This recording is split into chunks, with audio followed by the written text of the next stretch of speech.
Welcome back, 1570 AM WNST. My next guest is Nestor J. Aparicio. Nestor, welcome in. Hey, it's good to be on, Den. How are you? Post draft and Preakness, pre Derby too, actually. Doing fantastic. And I tell you what, a lot of things going on. We're still talking about draft. We're still talking about NBA. We're talking about hockey. We're not talking much about baseball, though. That's the, I guess, not so curious situation that we're at these days. Dennis, I have so many friends that have been involved in baseball. You're one of them, and when I wrote Free the Birds back in '06 before the walkout, I wrote that every single person in my life came into my life through baseball, or there was a baseball connection, or we had gone to a baseball game. And I was 38 years old then. And I don't know that I ever would have thought that it would sort of come to this point where, like, I don't want to say you couldn't drag me, because I might wind up going tonight. Dear friend of mine, I want to give a promotion. Thursday night, May 5th, dear friend of mine whose children were born deaf about 20 years ago. Her kids are about 20. She was one of the very first people to use the cochlear implant. Are you familiar with the cochlear implant? I am. Certainly am. When she explained it to me, I'd never heard of it. And she lived her life. She's from Pikesville. She lived her life in Italy. We were dear friends back in the 90s. We used to go out and drink beer with Mike Messina together. That's how long. We're talking 92, 93, 94. She disappeared, went off to Italy in the late 90s, married a guy. She's been there forever. And she told me about this cochlear implant, and her father wrote a book called Rally Caps. It was like a kid's book it's a kid's baseball book. Her dad, Steve, and they've been trying for years to get Major League Baseball involved. They're making a film of it, and they're actually celebrating that tonight. And I have another friend, completely aside, who both of her boys are deaf, and her kids have cochlear implants. She lives up in York, Pennsylvania, and she's been a lifer friend of mine from Bel Air as well. And the two women don't know each other. They're pen pals on the web that I created to help out with this Rally Caps. She did a Rally Cap event in at Citi Field. I always want to call it Shea Stadium, Citi Field, the other night. So she's going around Major League Baseball. I don't know how many teams participate. I'm going to get her on after the event. Her name's Jody Cutler. So she has been on my timeline on this Rally Caps thing, and I know when the game starts, it's going to be, 2,100 people there, because I saw what happened Wednesday. I saw what happened Tuesday. I know when the Red Sox and Yankees come in, we'll say, well, there are more people there, or it could be a representative crowd, or they're going to give something away. And they're giving something away every night, right? They're doing 1992 pricing, right? Well, you got to do something. So unless you have somebody coming in from out of town, or somebody who really wants to watch a baseball game, to me, at least in my circle of friends and family, no one has any interest in attending any events at the stadium to watch baseball. Well, maybe Paul McCartney, maybe Pearl Jam, but I don't think that's really happening now. But But I not was baseball, hopeful. though. Yeah, we'll go to a concert, but not a baseball. Well, they haven't had a lot of concerts. They've had the Pope and Billy Joel. Those have been your options. Those are your two choices over 31 years. I would just say this, that the notion that price is the issue. And I went through this for years. They would have that Ollie's bargain night, remember? And Yep. Do you remember they had trouble on these nights? And I don't look, man. I need them to do better than they've done. I need them to be better, as they would say. The internet shaming is be better, John Angelos, be better, TJ Brightman, but be better. 15 years ago, they were doing this Friday night student thing. Now, your kids were probably a little young for it, right? But they were doing when my kid's 37.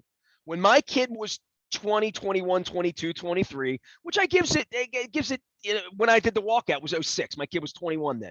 Around that period of time, they were drawing really nice Friday night crowds, and they had infiltrated the local colleges. So Loyola, Morgan, they all ran buses. UMBC, they did campus. Come everybody to the Oriole game. Come see the Oriole game. And they got young girls, young boys. It was date night. It was chase girl night. It was like 1979 was, as Marty Bass tells me, with the Orioles. It was the place to be if you were 22 years old. I didn't really notice because I was 10 then. I wasn't looking at girls. I was looking at the game. But there were a lot of people at Orioles games back in 1979. And it just turned into a drinking beer underage. Sure. Mr. Angelos, they actually had cadets walking through the stadium checking ID from everybody, and they were throwing kids out, and it became more hassle for them, more hassle for the kids. So that ended.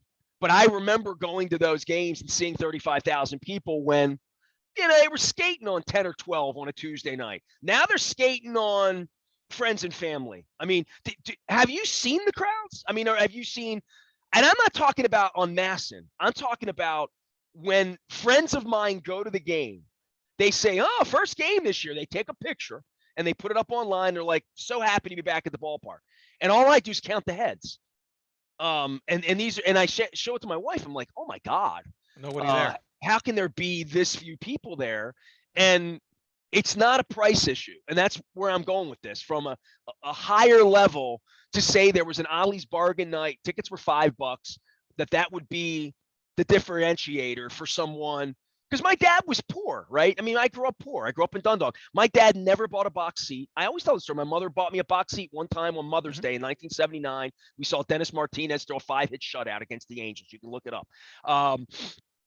But I never sat in the box seats. My dad never bought the $8 ticket. My dad bought the $1.50 ticket in 1979. So the cheap seats is the way I watch the game. And my dad would always say, "It's so my dad. Same game here it is behind home plate. See the game the same here."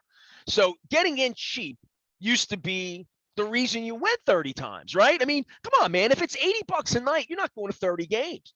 I had a conversation with a friend of mine last week out in Chicago who runs things. And I said, we were talking about hockey. And I said, how do people spend $185 for a hockey game and then go back 28 times a year? I mean, hockey was always the thing where it was Very like expensive. church. Yeah. Hockey was like church. You went to the Capitol Center. It was the same people in the same seats, like a Ravens game.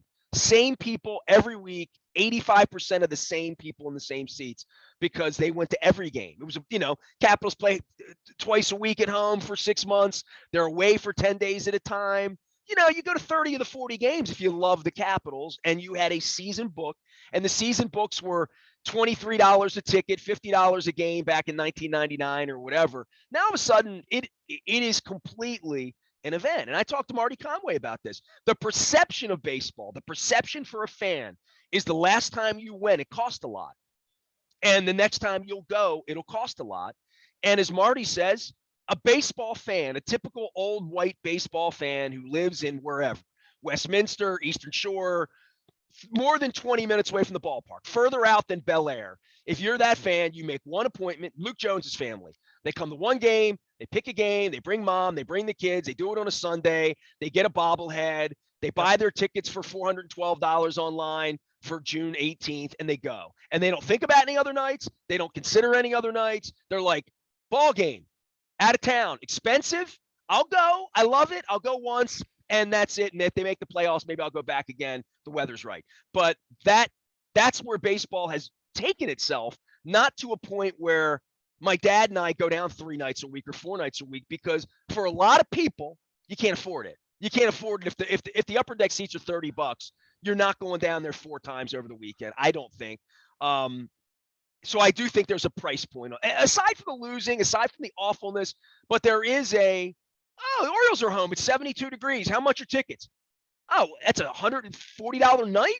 I'd rather go to Bruce Chris. I'd rather go get dinner. I'd rather put my money aside to go to the beach later in the summer, something like that. But if it were, hey, Dan, you want to go down to the game? I got a parking spot, and tickets are $8. Tickets are $10. With the old movie comparison, the price of a movie, $10, $12. So It far exceeded the price of a movie the last time they were charging full price, especially once you start paying Ticketmaster for being the scalpers that they are. see, I can't tell you the last time I paid to go to an Orioles game. I've always been comp tickets, suite tickets, etc. What's the price of a ticket to a good seat at the stadium, Ness? A good seat? Yeah. Oh, a good seat's got to be $75. Is it really? I mean, a box seat's got to be $50 to $75. Okay. And I know they have that word dynamic pricing? Yes. That's an industry term. It just means they'll charge whatever they want. That's what industry pricing is. But I mean, I can go onto my app right now and I can look at, and a lot of it depends on when you want to go. On a bobblehead night, they're not discounting tickets because you're paying for the bobblehead. Right. But on Tuesday night when they're doing the throwback night, I think the throwback tickets have been $10 to $15. I think. I mean, I'm not on there every day. I just know every time I've ever gone on to buy a ticket. So we want to buy a ticket this weekend. Let's make an example. Sunday, Kansas City Royals are in town. Okay. So if I want to go buy tickets for the Kansas City Royals this Sunday, the cheapest seats are $14. That's fair. Now, okay, look, they can have dollar night though. For me, I still wouldn't go. That's so. To your point about money, it's not the money. You couldn't get me there for a buck. I all right, wouldn't go. For it's what? $14 is the cheapest. Now, when you Okay. vig that out, if I click sure too, it's not $28. It's going to be $50 by the Right. time Ticketmaster gets a hold of me. Yeah. Seats Then you have behind your drinks, your food. So again, the numbers start to add up. the terrace box seats, the one underneath the lip downstairs that Don Moeller sits in, those are $33, $34, $37. Okay. And if I want to sit like right behind home plate, it's $59. Right. $59 is the box seat price for the Kansas City Royals. So, and Okay. it's 59 plus juice. So, Right. But it's not a deal breaker. It's not a ton of money in the whole big scheme of things. well, $14 isn't outrageous to go, if It's nothing. you take your kid to go to a game, that is a movie price. So the fact that people are staying away, I think there's a perception of price then. I don't know what else there is to say, but I think it's the product. If the product isn't good, then the price doesn't matter. If the product was good, we wouldn't be having this conversation. We'd be going to games. we'd be buying talking about the jerseys. game. Right. We'd be talking about who pitched last night. right. That's how I built WNST. Right.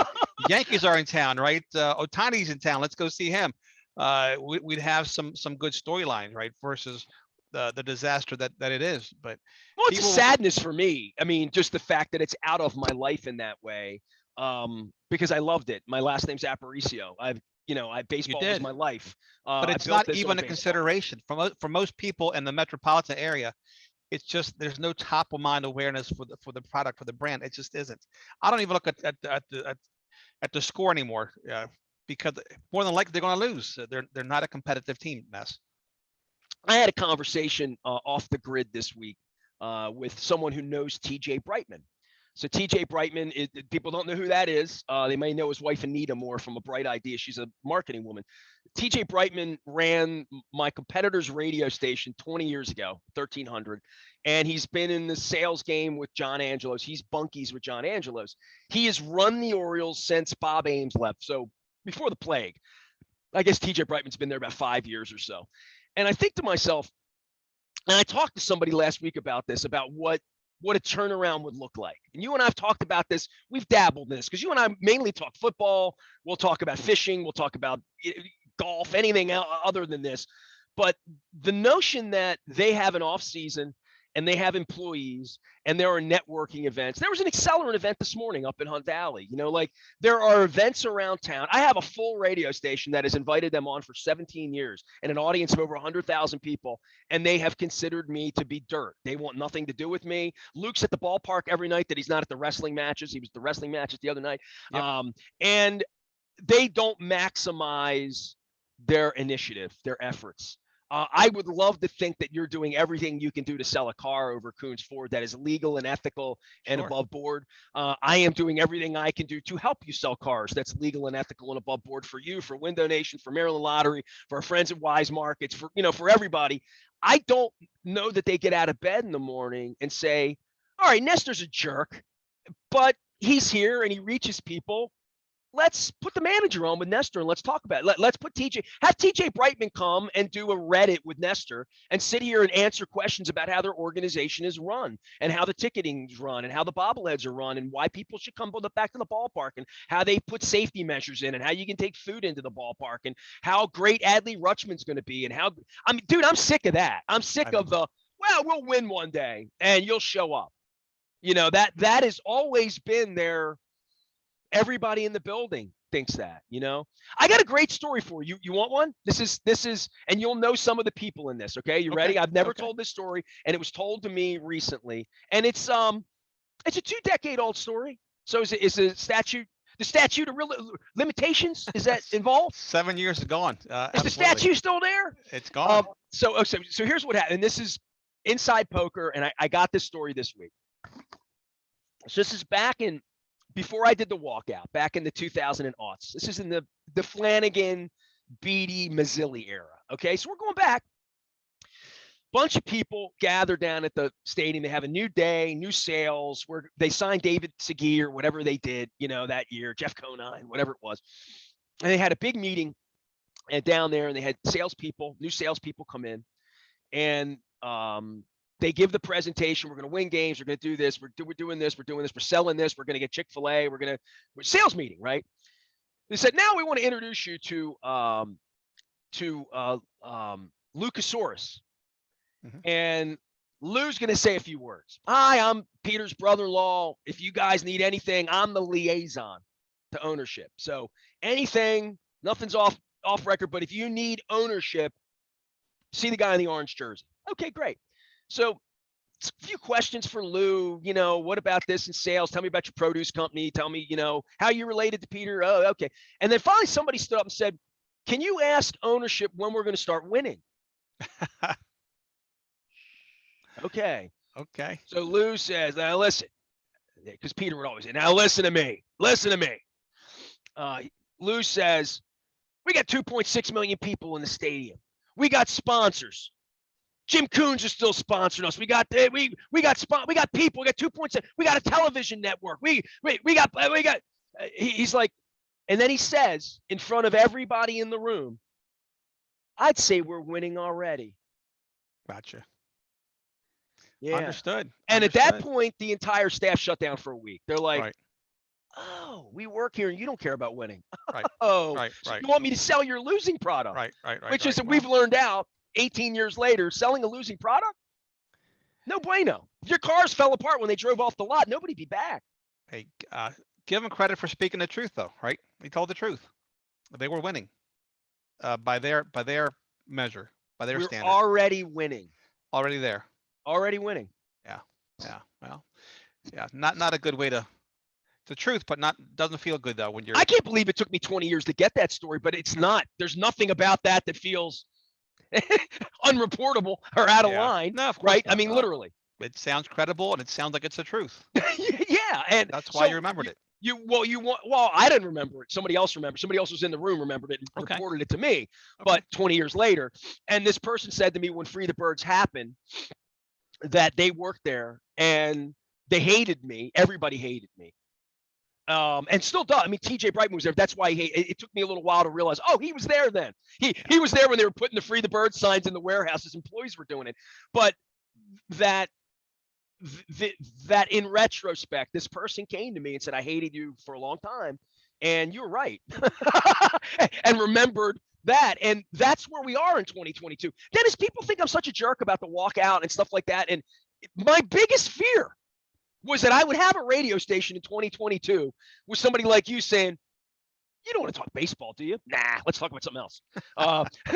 Which I do all day now, right? Literally, right? I never wanted to not talk about baseball. I never not wanted to go down to games. I never wanted to lead a walkout. I never wanted to piss the old man off. I never wanted to hurt anybody's feelings. I just wanted to hold the mirror up finally. It's just like Putin. It's just like it was with leadership in this country. That's all. Everybody's afraid to speak the truth. Yeah. And I was always speaking the truth. And it got me excommunicated and banned. But at that point, like I say to my wife all the time, what have I really missed here the last 16 years?